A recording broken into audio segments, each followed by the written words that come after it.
Siya si Ronaldo Silva, ang aking asawa. Namitas siya ng mga gulay sa paligid.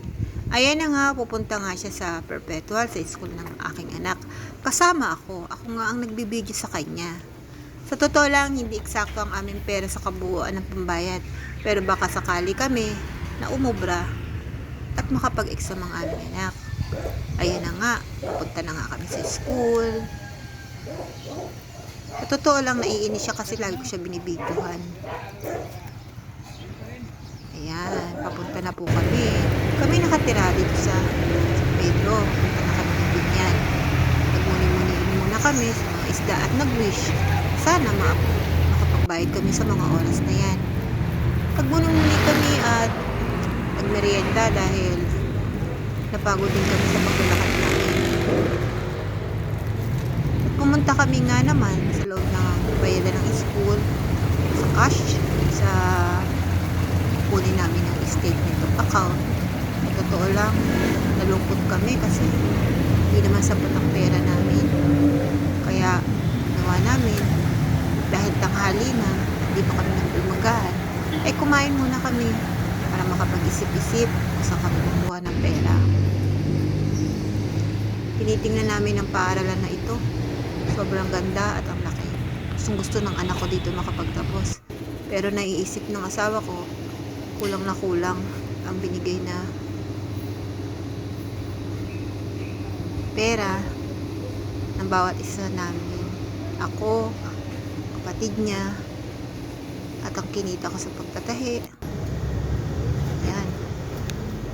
Totoo lang, nalungkot kami kasi na hindi naman talaga ito ang bayad. Yung kaninang tinignan namin, yung binayaran niya nung nakaraan. Taka kami bakit kakaiba ang binayaran. Napakalaki ngayon. Kaya bumalik kami sa loob ng school. Yung pala ay yung binayaran namin na balanse ay hindi pa na-record. Kaya nagpasalamat kami kay Mama Mary kasi babalik kami doon sa bayaran. Papaliwanag na yung balanse namin nakaraan ay hindi pa pala nabayaran kaya mababawasan. Pero kulang pa din, kaya nagdasal kami kung saan kami kukuha. Papasalamat naman kami kasi meron kaming bayaw na nakapagpahiram sa amin ng karagdagan. At meron kaming kamag-anak sa ibang bansa na nakahiram din kami ng karagdagan sa tuition fee. Bumalik na nga ang asawa ko para bayadan ang aming tuition fee ng aming anak.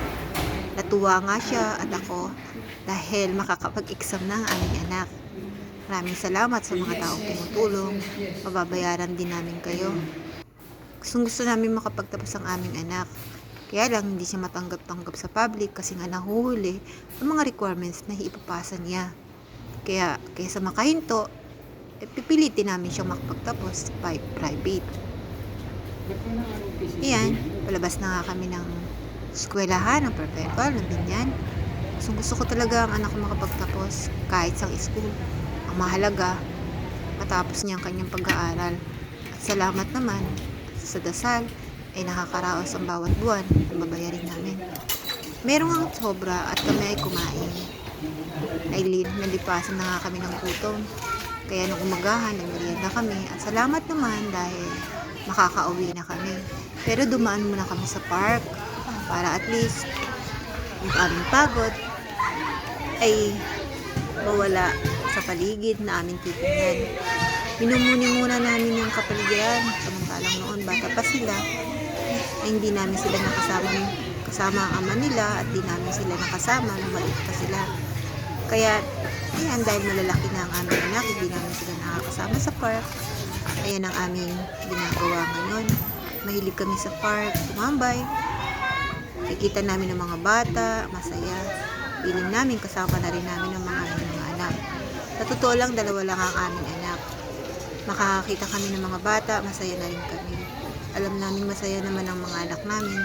Kahit malalaki na sila at may solo na silang lakaran, masaya na rin kami para sa kanila. Inaantay namin yung upang muna ang araw. Pagkaroon ng nililimandaan na dadaanan namin, kaya nagtambay kami sa park. Yan, pinipicturean ko nga siya. Malalim ang kanyang iniisip kasi sa totoo lang, wala pa siyang trabaho sa mga oras na yan. process ko lang sa mga ina-applyan kung makakapasa siya. Ako naman, kumikita naman ako sa pagtahi. Maraming salamat dahil makakauwi ako sa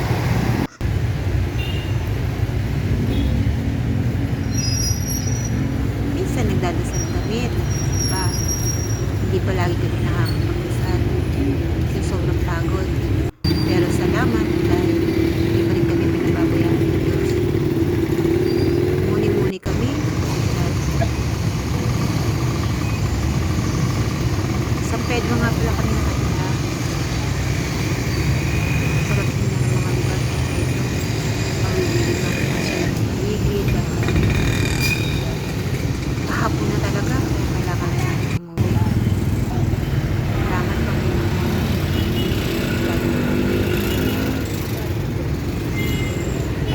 Hindi ka nagsasawa. Kami ay kung pabayaan. Salamat Panginoon. Lahat ng oras na nandyan ka.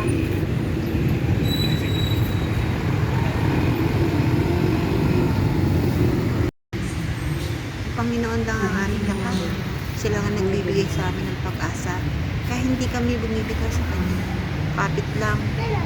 Salamat Panginoon sa mga binibigay mo araw-araw.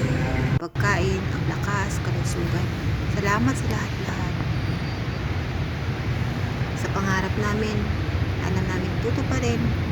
Pamamagitan mo ang isang namin para sa iyo. Alam namin nandiyan ka. Naniniwala kami. Matutupad ang lahat ng aming pangarap. Tiyaga lang at pag-aantay. Hindi dapat minamadali. Basta wag susunod.